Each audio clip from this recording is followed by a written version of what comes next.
तो साथियों नमस्कार, आप देख रहे हैं डीपीएस न्यूज हरियाणा और हमारे साथ जुड़ चुके हैं हरियाणा प्रदेश अध्यक्ष कमल बराड़ा जी।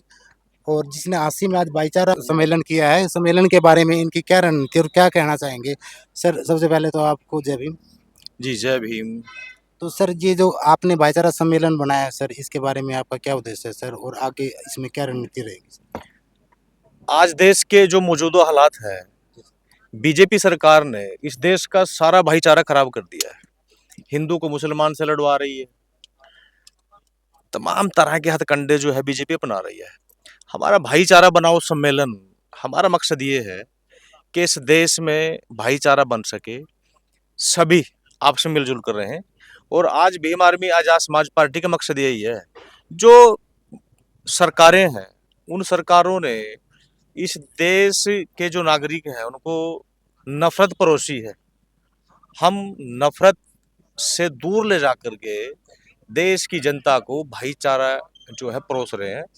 और हम चाहते हैं माननीय चंद्रशेखर आजाद जी, भीम आर्मी के राष्ट्रीय अध्यक्ष माननीय विनय रतन सिंह जी व तमाम नेता, हमारी कोशिश यही है कि आज भीम आर्मी आजाद समाज पार्टी की बैनर तले भाईचारा बन सके, जिसमें सर्व जातीय सर्व धर्म के लोग एकत्रित एकजुट होकर के काम कर सके। सर आप कह रहे हैं कि एक तरफ होकर 2027 का भी आप बार बार जिक्र कर रहे हैं, और चंद्रशेखर आजाद को पीएम की कुर्सी पर भी बैठाने की बात की जा रही है। तो कहाँ तक आपका संघर्ष ये सक्सेसफुल हो चुका है। देखिए, अभी 15 मार्च 2020 को आजाद समाज पार्टी की स्थापना हुई, जिसमें 3 साल लगातार सबको पता है लॉकडाउन में चले गए।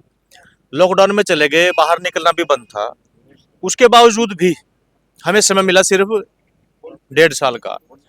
1.5 साल में जो भीम आर्मी के लोगों में जज्बा था, उस जज्बे से लोगों ने काम किया और नगीना लोकसभा से अपने नेता माननीय चंद्रशेखर आजाद जी को भारी मतों से जिता करके संसद में भेज दिया। अब 2027 की बात, 2027 में पूरा फोकस लगा रखा है। यदि आप रैलियां देखेंगे, उत्तर प्रदेश की रैलियां देखेंगे, तो लाखों की संख्या में जो है वो समर्थक आ रहे हैं। आजाद समाज पार्टी भीम आर्मी के पास ना तो इतना पैसा है कि वो लोगों के घरों में साधन भेज सके, ना उनके पास इतना पैसा है कि वो लोगों को खाना दे सके, न इतना पैसा है कि वो लोगों को जो है मजदूरी दे करके भीड़ एकत्रित कर सके। भीम आर्मी आजाद समाज पार्टी की जितनी रैलियां हैं, सभी में अपनी जेब से गरीब लोग पैसा खर्च करके इस देश में परिवर्तन की राह पर जो है चल रहे हैं।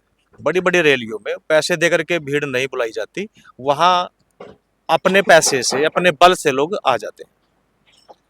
सर हमने है ना 26 नवंबर से जो 22 चंद्रशेखर आजाद जी की रैलियां शुरू हुई थी, और अभी जो जौनपुर की रैली थी सभी देखा, हमने कवर भी की।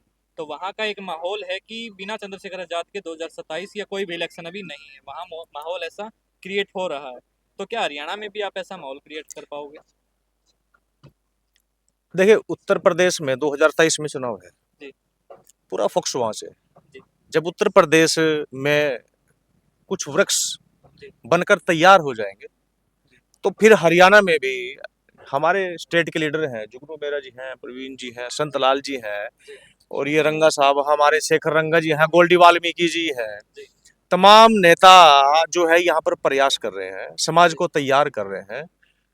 और जब समाज तैयार हो जाएगा तो उत्तर प्रदेश के बाद हरियाणा में भी पूरा फोकस लगाएंगे। हाँ, एक मूवमेंट उठता है सहारनपुर से और वो पूरे देश में फैलता है, और वहाँ से एक हमारे सांसद भी बनते हैं। उसके बाद में उत्तर प्रदेश में काफ़ी बड़ा ग्राफ भाई चंद्रशेखर आजाद जी का है। उसके बाद आप मध्य प्रदेश देखें तो वहाँ से भी रिपोर्टें पॉजिटिव आ रही है, और अपने उत्तराखंड में भी। तो क्या हरियाणा में भी अब माहौल बदलने वाला है? इलेक्शन जी बदलेगा माहौल? जी, 100% बदलेगा। जी आप देखेंगे, यहाँ आज प्रोग्राम था, तो हमारे प्रोग्राम में युवाओं की भागीदारी ज्यादा रहती है। और जब कहा करते हैं कि किसी भी समाज के रीढ़ की हड्डी जो है वो युवा होते हैं, और जिसकी रीढ़ की हड्डी मजबूत हो उस व्यक्ति को तो लंबा चलना ही होता है। तो हमारे यहाँ प्रोग्राम में देखा, अपने युवा हैं और फुल एनर्जी है, पूरा समय है, बिना थके, बिना रुके, बिना बिके समाज में जाएंगे और समाज को तैयार करेंगे।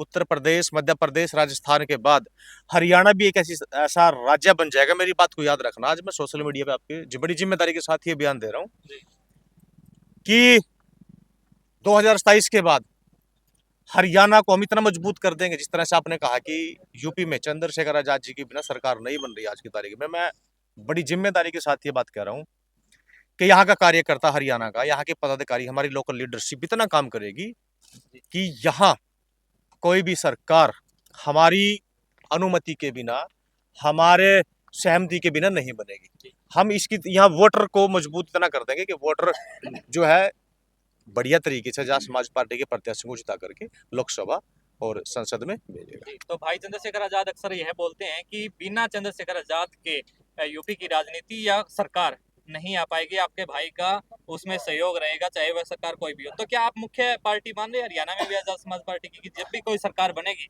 तो उसमें मुख्य भूमिका आजाद समाज पार्टी सर, मैंने अभी तो कहा है, मैंने अभी तो कहा कि मैं बड़ी जिम्मेदारी के साथ बयान दे रहा हूँ। जब हरियाणा में चुनाव होंगे तो मुख्य भूमिका आजाद समाज पार्टी भी हमारी में रहेगी। संगठन को मजबूत कर रहे हैं, संगठन को मजबूत कर रहे हैं, हरियाणा की लीडरशिप से लेकर के बूथ कमेटी तक सर। एक बढ़िया ये काम चल रहा भाईचारा, आप सावधानी का विकार बचाओ भाईचारा सम्मेलन हांसी के अंदर भी आज है और भिवानी के अंदर भी बड़ा सम्मेलन देखने को मिला। इसके अलावा भी पार्टी को मजबूत करने के लिए कार्यकर्ताओं को क्या क्या दिशा निर्देश दे रहे हैं? क्या आपकी रणनीति है उसमें? देखिए, हमारी रणनीति जैसे मैंने अभी कहा कि स्टेट से लेकर के इनको हमने जिम्मेदारियां दे रखी हैं।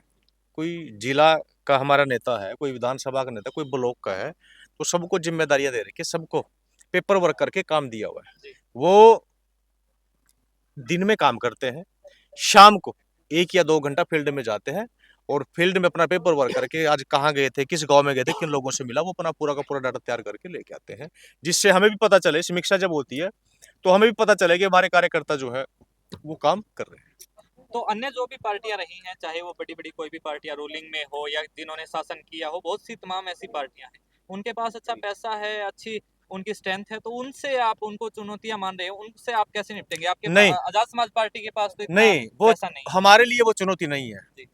उनके पास पैसा है, जी, मैं मानता हूँ, पेटियां गाड़ियां भर भर के उनके पास, उनके नेताओं के पैसे भी पकड़े जाते हैं, मीडिया नहीं दिखाता, कोई बात नहीं, लेकिन हमारे पास युवा है, हमारे पास दल है, हमारे पास बल है, हमारे पास पैसा नहीं है। आज देखा आपने, ये कोई पैसे देकर के बुलाए गए लोग थोड़ी ना थे, ये तो परिवर्तन चाहने वाले लोग थे। और ठीक है, उनके पास पैसा होगा, उन्होंने चुनाव आयोग खरीद लिया, उन्होंने सब चीजें खरीद ली, वो खरीद सकते हैं, लेकिन जनता को कैसे खरीदेंगे?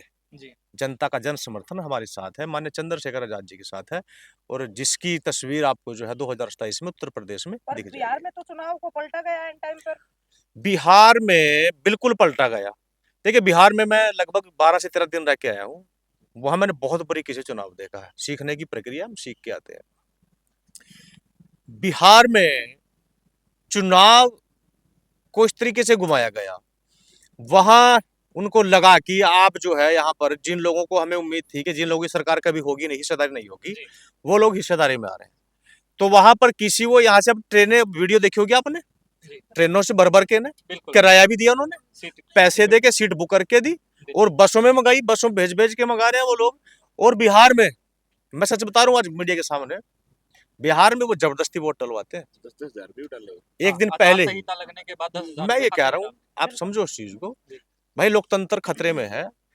यदि लोकतंत्र को सुरक्षित रखना है तो फिर एकजुट होकर के हमें इस तानाशाही सरकार से निजात पानी है। तो फिर ये तो हर बार इलेक्शन में ऐसे करेंगे तो फिर इसको कैसे रोकेंगे? इस ताकत को कैसे? भीम आर्मी है ना, आजाद समाज पार्टी, हम रोक के दिखाएंगे, जैसे हमने नगीना में रोका, नगीना में भारी मतों से जो है माननीय चंद्रशेखर आजाद जी जीत करके इस देश की सबसे बड़ी पंचायत में गए, लोकसभा में, और वैसे ही उसी रूप को आगे बढ़ाते हुए उत्तर प्रदेश, मध्य प्रदेश, राजस्थान, उसके बाद हरियाणा में हम बिल्कुल साफ तस्वीर कर देंगे। आज आप जो सवाल मुझे कर रहे हैं ना कि क्या आपकी हिस्सेदारी होगी, क्या बिहार का चुनाव, मैं ये कह रहा हूँ आप 1 साल रुक जाओ, आप 1 साल के बाद आपको पूरी की पूरी तस्वीर बिल्कुल साफ नजर आएगी। आप खुद कहोगे, पूछने की जरूरत नहीं पड़ेगी, आप लोग खुद कहोगे कि भैया हरियाणा में जो है, अभी जो सवाल आप मुझसे कर रहे हैं, यही सवाल आप नायब सैनी जी से करेंगे, यही सवाल आप मुख्यमंत्री जो हमारे पूर्व में रहे हैं भूपेंद्र हुड्डा जी से करोगे। आप ये कहोगे कि आजाद समाज पार्टी को आप किस एंगल से देखते हैं, कि आजाद समाज पार्टी आज युवाओं की पहली पहचान बन चुकी है,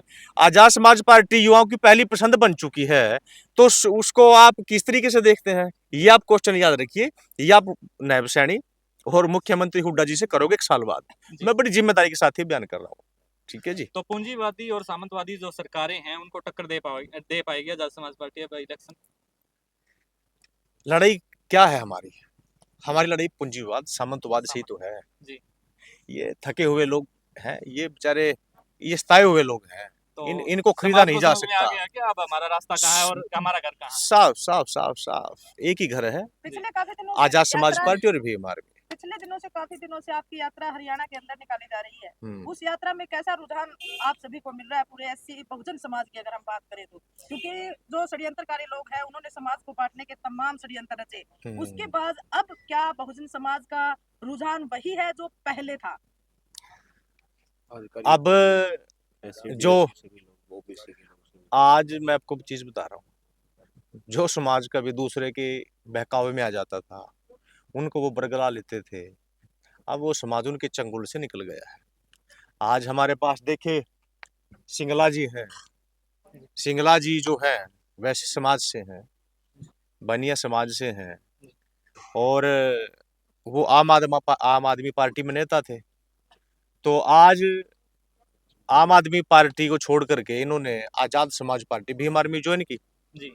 तो इस तरीके से मैं दोबारा फिर कह रहा हूँ, सर्व जातीय सर्व धर्म को मजबूत करने के लिए, यहाँ से नफरत भगाने के लिए, प्यार परोसने के लिए, भाईचारा परोसने के लिए आजाद समाज पार्टी भीम आर्मी मैदान में आ गई है। और 1 साल बाद आपको तस्वीर बिल्कुल साफ हो जाएगी। सर एक आखिरी सवाल कि जो समाज है, बहुजन समाज है या जो जनता है, वो सिर्फ आजाद समाज पार्टी को ही क्यों?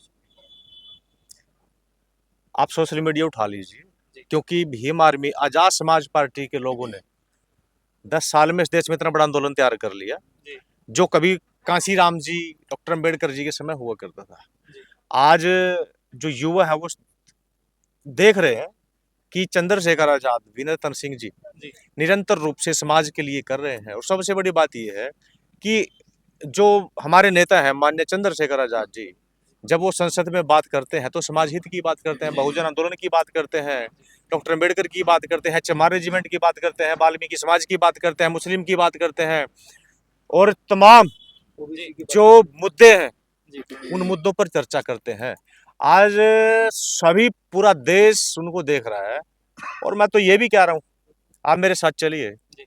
आज तो बनिया समाज के लोगों ने पार्टी ज्वाइन की, मैं कह रहा हूँ, मैं बड़ी जिम्मेदारी के साथ कह रहा हूँ, अब तो राजपूत समाज के लोग भी भीम आर्मी की तारीफ कर रहे हैं। बहुत बड़ी बात कर रहे हैं। हाँ, मैं क्या कह रहा हूँ, मेरे बहुत अच्छे लिंक है मेरे, क्योंकि हमारी तो वैचारिक लड़ाई है ना जी।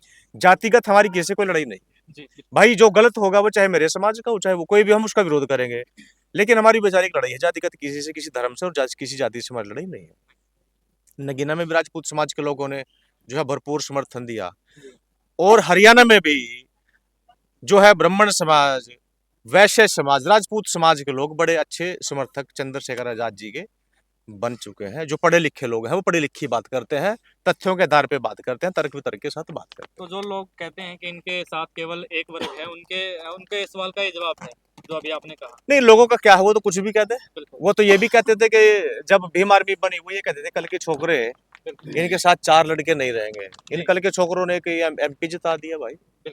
अब कहने का क्या है, कोई कुछ भी कह दे, कहने की किसी की जुबान है भाई। कुछ का ये जवाब है कि हर वर्ग साफ तौर पे मैं कह रहा हूँ, साफ तौर पे मैं एक चीज और कह रहा हूँ, लास्ट बात जी। बोलने को सारा दिन बोलते रहो। 2-4 साल में कांग्रेस के नेता भी माननीय चंद्रशेखर आजाद जी के पीछे लग के तैयार रहेंगे। बड़ी जिम्मेदारी के साथ बयान दे रहा हूँ। उत्तर प्रदेश में तो हो रहा है ऐसा, समाजवादी पार्टी के, कांग्रेस के जो पार्टी के 40 सब के सब जो नेता है वो सभी अब आजाद समाज पार्टी की तरफ जा रहे हैं। मैं जितनी देश की बड़ी पार्टियां हैं वो सब की सब माननीय चंद्रशेखर आजाद जी के पीछे लगे जाएंगे। उनको ये कहेंगे भाई आप संभालो, हम आपके साथ हैं। नहीं, उत्तर प्रदेश में तो हमने देखा हो गया सब जगह ग्राउंड रिपोर्ट है हमारे पास जी। काफी 3 महीने से ही उत्तर प्रदेश में। सर 15 मार्च को हमारे रहबर माननीय साहब काशीराम जी का जन्मदिन भी है, और उस दिन पार्टी का जन्मदिन भी हुआ, आजाद समाज पार्टी का। बाराबंकी के अंदर बहुत बड़ी रैली है, क्या संदेश देना चाहिए उस दिन के लिए श्रोताओं को? मैं तो ये कहूंगा कि अगर मान्यवर कांसीराम जी ना होते तो बहुजन मूवमेंट ना होती। आज यदि मूवमेंट हमारे हाथ में लगी है तो ये कांसीराम जी की देन है। कांसीराम जी ने अपने समय में काम किया, आज हमारे हाथ में लगी है मूवमेंट, तो हम अपने तरीके से कर रहे हैं। मैं तो ये कह रहा हूँ कि आज बहुजन समाज के पास मौका है, इधर उधर भटकने की बजाय मान्य चंद्रशेखर आजाद जी को एक मौका दे करके देख लो। यदि आप लोगों को लगे कि गलत है तो छोड़ देना, लेकिन एक मौका जरूर देना चाहिए। 15 मार्च को भारी बहुत बड़ा रेला जो है उत्तर प्रदेश में होगा, वो विरोधियों के पैर हिला देगा। मेरी बात को याद रखना आप। आज जो है परिवर्तन की हवा चल पड़ी है और अभी 15 मार्च को रैली है, उसके बाद अगले महीने 14 अप्रैल को जो है डॉक्टर अंबेडकर का जन्म दिवस है। तो धीरे धीरे करके जो है समाज महापुरुषों की तरफ तेज गति से बढ़ रहा है, इसीलिए देश में बड़ी जल्दी परिवर्तन होगा। तो वहाँ पे उत्तर प्रदेश के ही लोग जाएंगे या फिर पूरे भारत के? नहीं, अब उसके लिए जो है हम मीटिंगें करेंगे, मान्य चंद्रशेखर आजाद जी से, विनय सिंह जी से बातचीत करेंगे। यदि हरियाणा की जरूरत पड़ी हरियाणा से भी लोग जाएंगे, पंजाब की जरूरत पड़ी पर पंजाब से भी जाएंगे, और यदि लगा कि पूरे देश को वहां जाना चाहिए, हम अपने रहबर मान्यवर कांशीराम जी का जन्म दिवस एक जगह पे मनाना है, तो फिर हम यहाँ से बसें भर भर के, ट्रेनें भर भर के जाएंगे। तो ऐसे मैनेज कैसे कर पाएंगे? 3 जोनों की ही रैली जो हर है बार वहाँ पर होती है। जाम लगा देती है, बिल्कुल तो फिर वो पूरे जिले को जाम हाँ, कर देते हैं। मैं चीजें समझता हूँ, वो हमारा काम नहीं है। हमारा काम तो जाना है, बाकी प्रशासन देखे। हाँ, क्योंकि हमने देखा पिछले 3 महीने से 3-3 जोन की रैली है। अभी जौनपुर, प्रयागराज और आजमगढ़ हाँ, की जो रैली थी उसमें हमने देखा कि पूरा जिला ही जाम हो जाता है, पूरी सड़कें सारी। यही जवाब है हमारा, यही जवाब। जो 3 जोन की रैली में इतना रेला हो जाता है, तो भैया यहाँ तो फिर मान्यवर कांशीराम जी के जन्म दिवस की बात है। क्योंकि अभी आप पीछे 2 दिन पहले प्रयागराज, हाँ। आजमगढ़ और जौनपुर के जो जोन थे उनकी रैली थी, तो काफी अरे रैली नहीं थी भाई, रेला था, रेला था। रेला था। धन्यवाद। ओके सर, धन्यवाद। बहुत बहुत धन्यवाद सर जी, आप हरियाणा प्रदेश अध्यक्ष हमारे